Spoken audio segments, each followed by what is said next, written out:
It's 2 a.m. You have a career-defining presentation tomorrow, but instead of finishing the slides, you are on your hands and knees scrubbing a floor that is already clean.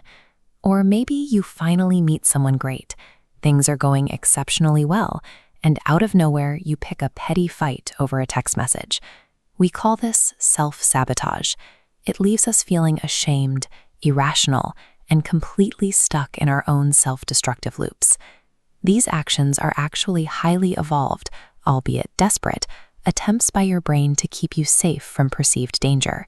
Self-sabotage is a deeply misguided psychological defense mechanism, an ancient survival tactic working overtime in a world it doesn't quite understand. The first line of defense is a cognitive strategy psychologists call self-handicapping. We use it specifically to preserve our self-esteem when we face potential failure. This behavior traces back to Covington's self-worth theory, which points out that modern society directly links a person's intrinsic value to their perceived abilities and performance. Because of this, trying your absolute best is psychologically dangerous. If you put in maximum effort and still fail, your brain interprets that as proof of a permanent lack of intelligence.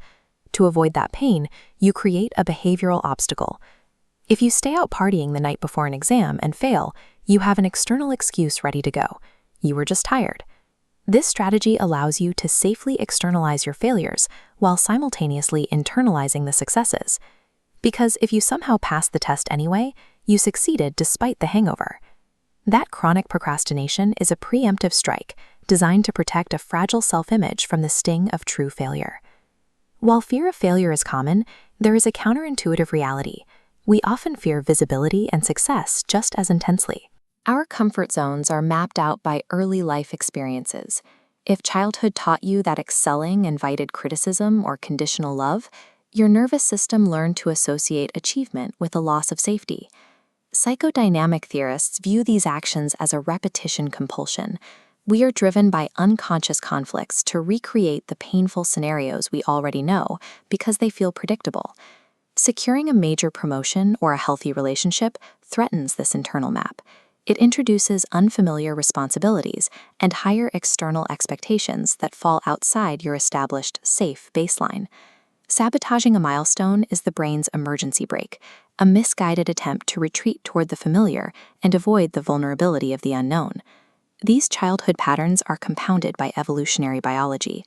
Our modern brains are still wired for the immediate physical dangers of a Stone Age environment.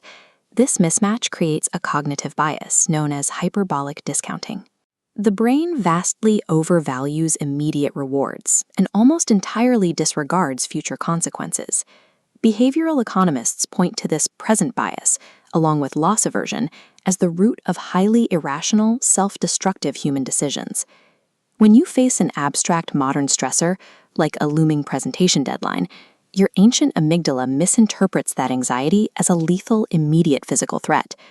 To survive, the brain triggers a biological override. It shuts down the logical prefrontal cortex to secure the immediate dopamine hit of a distraction. Trading a lifelong goal for 20 minutes of comfort represents a biological fire alarm ringing in the wrong era. Self-sabotage kept our ancestors alive, but that protective instinct has become a massive liability in modern daily life. Fighting this instinct with brute willpower or harsh self-criticism will inevitably fail, because attacking yourself only triggers further defensive psychological reactions.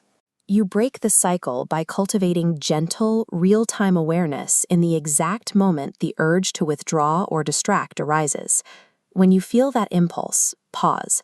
Ask yourself directly what specific emotional fear your brain is attempting to shield you from. Seeing this behavior for what it is, misplaced protection, allows the nervous system to relax and returns control to the conscious mind.